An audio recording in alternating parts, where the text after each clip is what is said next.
నమస్తే, మనతో పాటు చేవెళ్ళ మాజీ ఎంపీ కొండా విశ్వేశ్వరరెడ్డి గారు ఉన్నారు. ఇప్పుడు కూడా కాబోయే కంటెస్ట్ చేస్తున్నారు. తెలంగాణ భారతీయ జనతా పార్టీ అభ్యర్థిగా చేవెళ్ళ నుంచి కొండా విశ్వేశ్వరరెడ్డి గారు ఉన్నారు. సార్, కాళేశ్వరానికి సంబంధించి ఇటు మేడిగడ్డ లేదంటే ఇటు ప్రాణహిత చేవెళ్ళని కాంగ్రెస్ వాళ్ళు అంటున్నారు. సో ఆ విషయంలో మేడిగడ్డకు సంబంధించినటువంటి అంశంలో టీఆర్ఎస్ తప్పులేంటి, కాంగ్రెస్ తప్పులేంటి మీరు అనుకున్నటువంటి దాని ప్రకారం? ఫస్ట్ కాంగ్రెస్ ప్రభుత్వం వెనకటి నుంచి పోదాము. ప్రాణహిత చేవెళ్ళ అనేది ఇదే కనీసం అది 11 స్టేజ్ లిఫ్ట్ ఇరిగేషన్ ప్రాజెక్ట్, కొంత భాగం గ్రావిటీ భాగం. అప్పుడు రాజశేఖర్ రెడ్డి గారు అనౌన్స్ చేసిండు. అది ఎప్పుడు అనౌన్స్ చేసిండు? పోతిరెడ్డి పాడు అనౌన్స్ చేసినాక. అంటే మా అందరు తెలంగాణ వాళ్ళు ఏమన్నారు, అది 40,000 కోట్ల ప్రాజెక్టే. కానీ తెలంగాణ వాళ్ళు అప్పుడప్పుడు ఉద్యమం జరుగుతుంది. సాధ్యమైన ప్రాజెక్ట్ ఏమో వాళ్ళు ఎత్తుకుపోతున్నారు, అసాధ్యమైన ప్రాజెక్టు మనకు అంటగడుతున్నారు అన్నారు. అంటే ప్రాణహిత చేవెళ్ళ కూడా అసాధ్యమైనది మనకు అంటగడుతున్నారు. ఓకే, అప్పుడు 40,000 కోట్లు కూడా చాలా ఎక్కువ. దాంట్లో కూడా ఎన్నో లోపాలు ఉన్నాయి. ఇన్ఫ్యాక్ట్ కొన్ని లోపాలు దీనికంటే ఎక్కువ ఉన్నాయి, కొన్ని మంచివి కూడా ఉన్నాయి. మంచివే ఉన్నాయంటే ఆ గ్రావిటీ భాగం వాళ్ళు ఏదైతే డిజైన్ చేసిండ్రో ప్రాణహిత చేవెళ్ళ అది మంచిది, అది వాయబుల్, 10 మందికి లాభం అవుతుంది. 10 మంది కాదు, లక్షలాది రైతులు, ఆ ప్రాంతంలో ఉన్న రైతులకు లాభం అవుతుంది.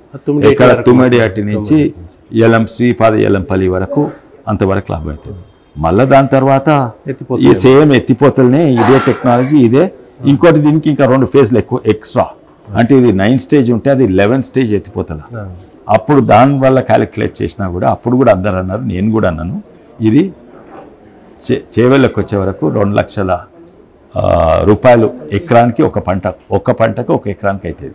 దాని బదులు మాకు అది ఇవ్వకుండా రైతుకు వేరే జిల్లాలలో ఎంత ఇస్తారో దానికి 3 ఇంతలే, వేరే జిల్లాలో 10,000 ఇస్తే మాకు 30,000 ఇవ్వండి.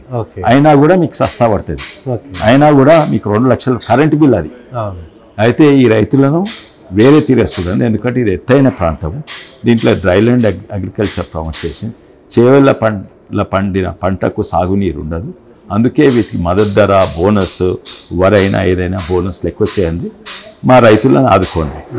అండ్ నీళ్లు తేవాలంటే కేవలం ఒకటే సాధ్యం ఏంటంటే జూరాల నుంచి తీసుకురావచ్చు. అది కూడా మొత్తం మండదు. ఆ జూరాల నుంచి తీసుకురాండి చేవెళ్ళ ప్రాంతానికి. ఎక్కడనైతే అసాధ్యం ఉందో అక్కడ మద్దతు ధర మీద బోనస్ ఇవ్వండి, అండ్ అక్కడ స్పెషల్ ప్రైజ్ పెట్టండి అని. అది ప్రాణహిత చేవెళ్ళ గురించి. ఇప్పుడు కాళేశ్వరం గురించి దాంట్లో ప్రతి ఒక్కటి దాంట్లో ఉన్న తప్పుల కంటే ఎక్కువ చేసిండ్రు, మీకు తెలుసు. నీళ్లు సూటిగా తీసుకొచ్చి ఇవాళ కేటీఆర్ మేడిగడ్డకు వెళ్తూ అసలు కేవలం 3 పిల్లర్లు కూలిపోతే దాన్ని మొత్తం ప్రాజెక్టును కావాలని బదనాం చేస్తున్నారు అన్నటువంటి. 3 పిల్లర్లు కాదు, అవును, ఈ రోజు 3 పిల్లర్లు కూలిపోయినాయి. అయితే మన ఇంట్లో 3 పిల్లర్లు కూలిపోతే అక్కడ పిల్లర్ కూలిపోయి అక్కడ ఉంటామా? మొత్తం బిల్డింగ్ సాఫ్ చేసి అది బిల్డింగ్ డిజైన్ వయబుల్ ఉంటాయి. ఆ డిజైనే వయబుల్ కాదు. అది అట్లనే ఇట్స్ పెట్టాలి. మిగిలిన పిల్లర్ కూడా డేంజర్ అంటారు. అయితే నేను ప్రత్యేకంగా చెప్పి నిన్నే 3 కాదు అన్న 80 పిల్లర్లు ఉన్నాయి, అన్నీ కూడా పోతున్నాయి ఒకటి తర్వాత ఒకటి. ఇంకోటి దాంట్లో ఎన్నో ఉత్త పిల్లర్లే కాదు, అది బరాజ్. బరాజ్ దేని కొరకు వాడతారు? స్టోరేజ్ కోసం వాడరు. బరాజ్ దేని కొరకు వాడతారు అంటే వాటర్ను డైవర్ట్ చేస్తాను. ఎక్కడ కూడా బరాజ్ను స్టోరేజ్ తీరా వాడరు. ఒకవేళ స్టోరేజ్ తీరా వాడితే అది ఇరిగిపోకున్నా కూడా కింద ఉష్కల నుంచి మొత్తం నీళ్ళు వెళ్ళిపోతాయి. అయితే బరాజ్ వానకాలంలో అడ్డము గేట్లు బంద్ చేసి పక్క కాలువ నుంచి తీసుకుపోతారు. ఇది బరాజ్ను స్టోరేజ్ తీరా వాడుతున్నారు. అంటే స్టోరేజ్ నెల 16 TMC నిన్న 16 రోజులు అవి పోతాయి. అంటే వానకాలం ఫుల్ వానలు పడుతున్నప్పుడే వాడవచ్చు. దీంట్లో ఎన్నో లోపాలు. దీన్ని రిపేర్ చేస్తున్న లాభం. వానలు పడుతున్నప్పుడే వాడవచ్చు. అంటే వానలు పడుతున్నప్పుడే పంపులను మీదికి చేస్తూ. కానీ ఇది వెదర్ సైన్స్ ప్రకారం కూడా వ్యతిరేకం. ఇది చాలా మంది చెప్పలేదు. ఎందుకంటే ఒకవేళ మహారాష్ట్రలో ఎండాకాలం ఉన్నప్పుడు మా దగ్గర వానకాలం ఉంటే మంచి పనిచేస్తుంది. అది మేడిగడ్డ చక్కగా ఉంటాయి. ఎందుకంటే వానకాలంలో మీదికి పంపుతారు, మీది నుంచి నీళ్ళు రావు. కానీ వెదర్ సైన్స్ ప్రతి సైన్స్ ప్రకారంగా ఇది తప్పు, including weather science, river science, అన్నీ ఎలక్ట్రికల్ ఇంజనీరింగ్.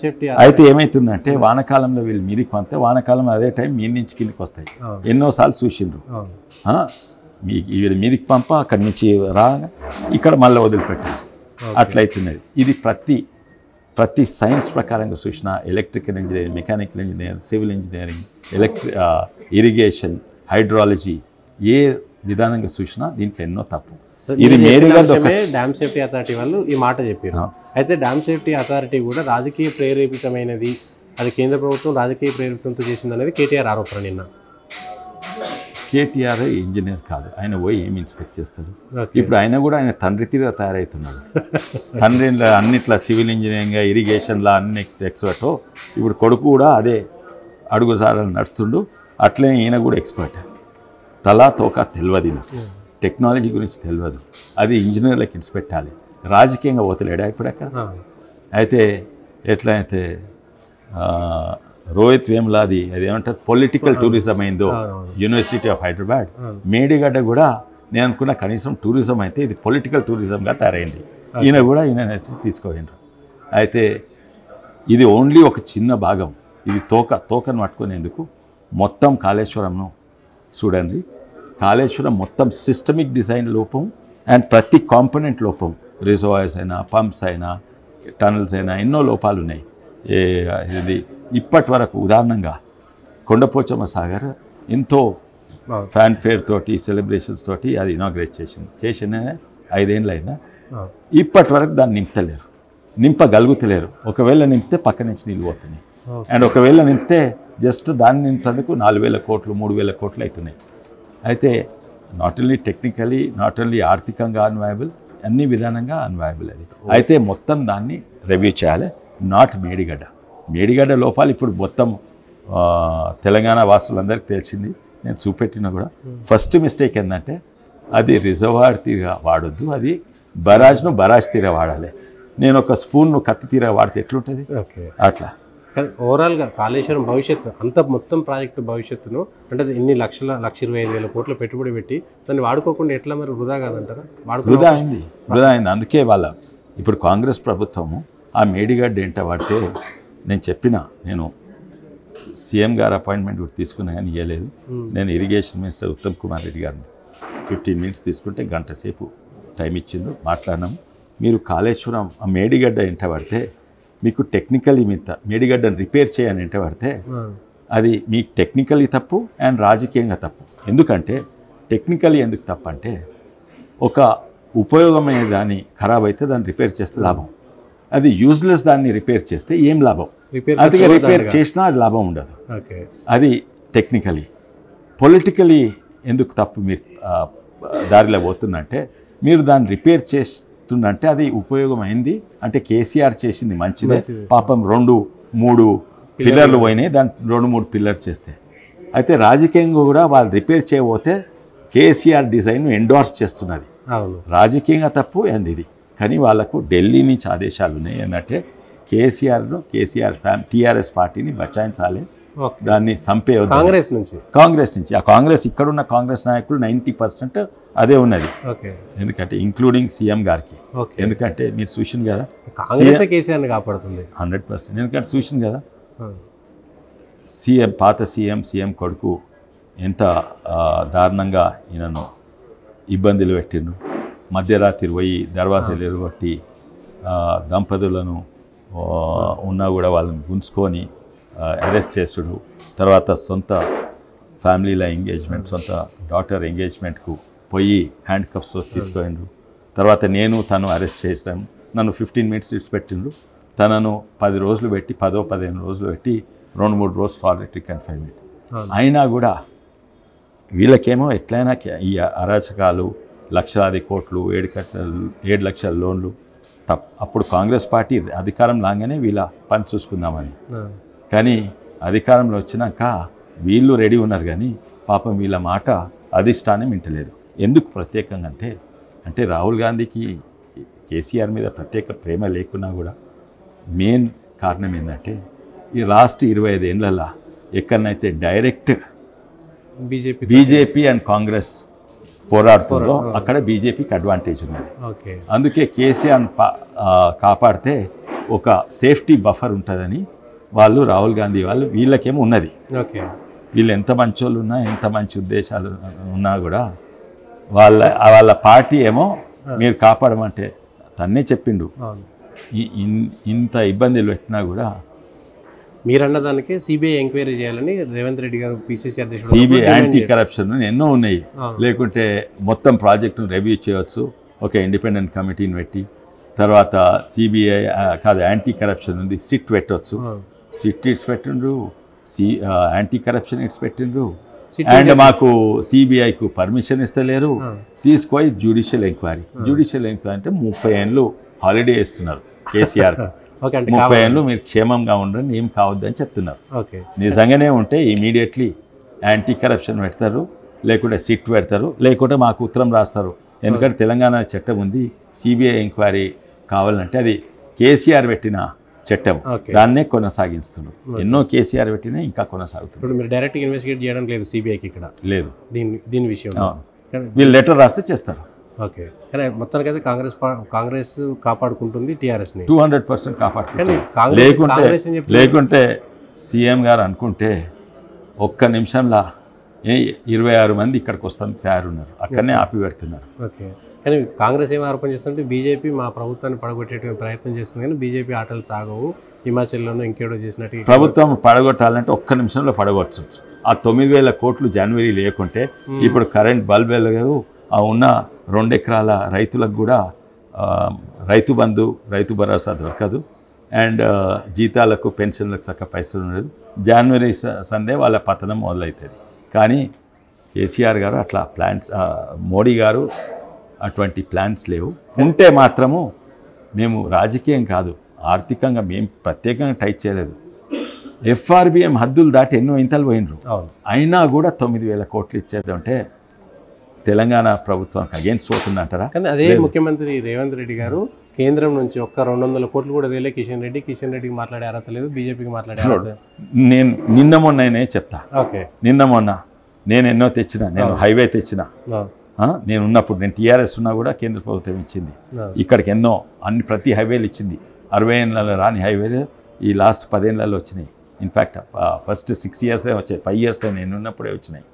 కానీ నిన్న మొన్న చెప్తా, నేనే మీరు 200 కోట్లు అన్నగా నేను కనీసం కేవలం మా వికారాబాద్ జిల్లాకు సంబంధించి, నాట్ ఈవెన్ రంగారెడ్డి, మొత్తం కేవలం పార్లమెంట్ 100 కోట్లు వికారాబాద్ టూరిజం డెవలప్మెంట్ చేసిందని అది అనౌన్స్ చేసిండ్రు. అది అప్రూవ్ కూడా అయింది, ప్లాన్స్ కూడా అయినాయి.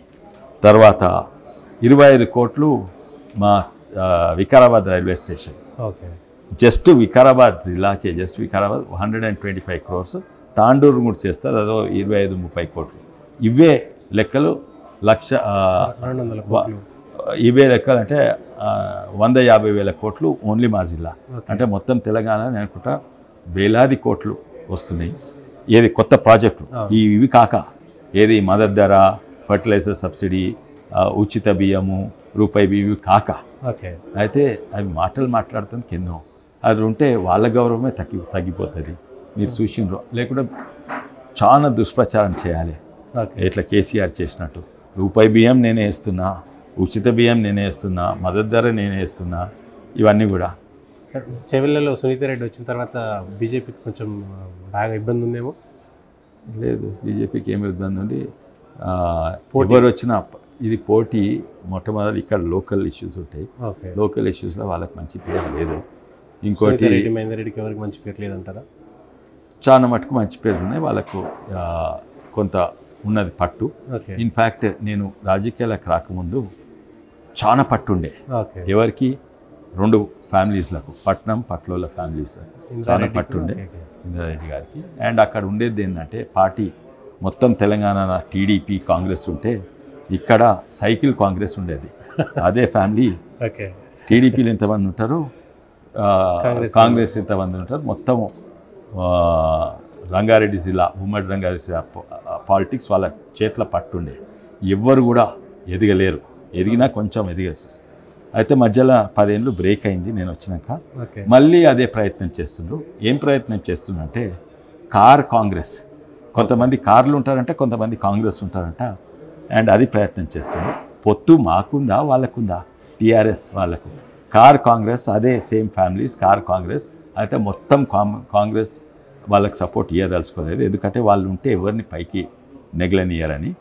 అండ్ పొత్తు వాళ్ళకున్నది, కాంగ్రెస్కు పొత్తున్నది, కననే పడుతున్నది. మొన్న చేవెళ్ళ మీటింగ్లలో భార్యనేమో కాంగ్రెస్ ఉందంట, భర్తనేమో టీఆర్ఎస్లో ఉన్నాడు, అది కూడా అదే డాయస్లో కడవ కప్పుకోకుండా. అయితే చెప్పండి ఇప్పుడు పొత్తు ఎవరికి ఉన్నది? మీరు జనాలు రంజిత్ రెడ్డిని ఎందుకు వేధిస్తున్నారు కేసులు పెట్టి? మీరు చేవెళ్ళ ఇప్పుడు సిట్టింగ్ ఎంపీని కేసు నేను వేధిస్తలేను, ఆయన ఫ్రస్ట్రేషన్ ఉన్నాడు. ఆ రోజు ఫోన్ చేసి మాట్లాడితే నేను ఫోన్ చేసి నార్మల్లీ అందరితో నేను మంచి relation, hi Ranjith how are you అంటే బూతులు మొదలు పెట్టండి. ఎందుకు మాట్లాడుతున్నా అంటే మా ఇద్దరిని సర్పంచ్లను జాయిన్ చేసుకుని, ఇద్దరు కాదు 10 మందిని చేస్తా ఇది అంటే ఇంకా బూతులు తిడుతున్నారు. అది నార్మల్లీ నన్ను ఎవరు కూడా చిన్న ఉన్నప్పుడు ఇప్పటి వరకు రాజకీయాలన్నా సోషల్ లైఫ్లన్నా ఫ్రెండ్స్లో ఎవరు కూడా అట్లాంటి బూతులు తిట్టలేదు. కేసీఆర్ భాష అక్కడ ఉండే వచ్చినట్టున్నది. అండ్ ఫ్రస్ట్రేషన్ ఉన్నాడు. ఇప్పుడు అక్కడి నుంచి మా పార్టీలో జాయిన్ అవుతుందుకు ప్రయత్నం చేసింది, కాలేదు. మళ్ళీ కాంగ్రెస్ పోతుందుకు ప్రయత్నం చేసింది, కాలేదు టికెట్. తర్వాత మల్కాజిగిరి నుంచి టికెట్ ట్రై చేస్తుంది, తర్వాత ఇంకెక్కడి నుంచో ట్రై చేస్తుంది, హైదరాబాద్ మెదక్ నుంచో. అక్కడ బీజేపీలు ఇస్తలేరు, ఎంకరేజ్ చేయలేదు, కాంగ్రెస్లో ఎంకరేజ్ చేయలేదు. కాంగ్రెస్లో అది దర్వాజా బంద్ అయింది. అయితే ఇప్పుడు ఆయన ఫ్రస్ట్రేషన్ అది ఉన్నాడు. ఇక్కడి నుంచి పారిపోతందుకు ప్రయత్నం చేస్తుడు. కేటీఆర్ గారు నువ్వు అక్కడనే ఉండాలి, అక్కడనే నిలబడాలని ఒత్తిడి పెడుతున్నారు. ఎలక్షన్ మూడ్లోకి వచ్చేసింది. చేవెళ్ళని ఎట్లుంది సార్ పరిస్థితి? చాలా మంచిగా ఉందండి, చాలా మంచి వాతావరణం, చాలా మంచిగా ఉంది. ఎందుకంటే నేను ప్రచారానికి పోతే ఒక పెద్ద మనిషి చెవులు కూడా మంచిగా వినబడతలేదు. అయితే మోడీ పాంఫ్లెట్ ఇస్తే వాళ్ళు అన్నారు ఇది ఎవరో గుర్తుపడతారు అమ్మ అంటే గట్టిగా చెప్పాల్సి వచ్చింది. బియ్యం ఇచ్చటైనా కదా, బియ్యం ఇచ్చటైనా కదా అంటే ఇప్పుడు పెద్ద మనుషులకు, యూత్కే కాదు పెద్ద మనుషుల వరకు తెలిసింది బియ్యం ఇచ్చేటోడు ఎవరు, కరెంట్ ఇచ్చేటోడు ఎవరు, మద్దతు ధర ఇచ్చేటోడు ఎవరు అందరికి తెలిసిపోయింది. వాతావరణం చాలా మంచిగా ఉంది. అది రాజకీయంగా మనం చేసిన డెవలప్మెంట్. అదే కాక రామ మందిరము దానివల్ల కూడా ప్రతి ఇంటికి అక్షంతలు పోయినాయి. అది కూడా మోడీ ప్రభుత్వం ఉన్నందుకే అయింది, అందరికి తెలుసు. అది వేరే సంస్థ ప్రైవేట్, కానీ ఆ క్రెడిట్ బీజేపీకి మోడీకి వస్తున్నది. ఇంకోటి ఏంటంటే ప్రత్యేకంగా మా దగ్గర అది వాళ్ళకి చాలా నెగటివ్ అవుతుంది. మేమేమో 500 ఏళ్ళ రామ మందిర్ను మళ్ళీ కట్టిస్తే వీళ్ళేమో సీతారాంపూర్ అనే గ్రామంలో 11 షాబాద్ మండలంలో 1100 ఎకరాలు రాముని భూమి గుంజుకున్నారు. పాత అయినా గుంజుకుంటే వీళ్ళు మళ్ళీ వాపస్ ఇప్పియాలి కదా, ఇప్పిస్తలేరు. అది ఇండస్ట్రియలిస్ట్కి ఇచ్చిండ్రు, అది నడుస్తూనే ఉన్నది. దానివల్ల కూడా చాలా నెగిటివ్ ఉంది. కానీ చేవెళ్ళ మీద ముఖ్యమంత్రి రేవంత్ రెడ్డి గారు ప్రత్యేక దృష్టి పెట్టి వాళ్ళ కుటుంబం నుంచి ఎవరో పోటీ చేస్తారనేటువంటిది భయం లేదంటారా మీకు? అంటే సీఎం గారి కుటుంబం పెట్టకుండవచ్చు అనుకుంటున్నా, పెట్టకుండవచ్చు, కానీ దానికి ఏం భయం. కానీ ఆయన ఇన్ఛార్జిగా ముఖ్యమంత్రి ఉన్నాడు అక్కడ, చేవెళ్ళ మీద ప్రత్యేకంగా దృష్టి పెట్టిరు. సో అయినా కూడా బీజేపీకి ఇంకా చాలా అడ్వాంటేజ్. బహుశా అది హెల్ప్ అయితే ఏంటంటే ముఖ్యమంత్రి వండుకుంటా 2 నియోజకవర్గాలు చూసుకోవాలంటే టైం ఏముంటుంది. అంటే ముఖ్యమంత్రి ఎలక్షన్స్ అంటే సీరియస్, ఏదో ఇక్కడ పేరు పెట్టుకొని కాదు, పని చేయాలి. అంటే ముఖ్యమంత్రి పని పక్కకు పెట్టి రాజకీయాల ఎలక్షన్ క్యాంపెయిన్లో దిగుతారా? అటువంటి సీఎం నేను చేయడు కూడా అనుకుంటా. అది కూడా ఆయన చేయలేదు, ఢిల్లీ అధిష్టానం చేసింది. పాపం ఆయనకు అంతా ఢిల్లీతో చెక్ చేసుకోవాల్సి వస్తుంది. Okay, thank you. Okay sir, ఇది చేవెళ్ళకు సంబంధించినంత వరకు ముఖ్యమంత్రి రేవంత్ రెడ్డి ఉన్నా ఇంకెవరున్నా సరే అక్కడ మోడీ గారి హవాలో చేవెళ్ళలో బీజేపీ గెలుస్తున్నటువంటి ధీమా వ్యక్తం చేస్తున్నారు.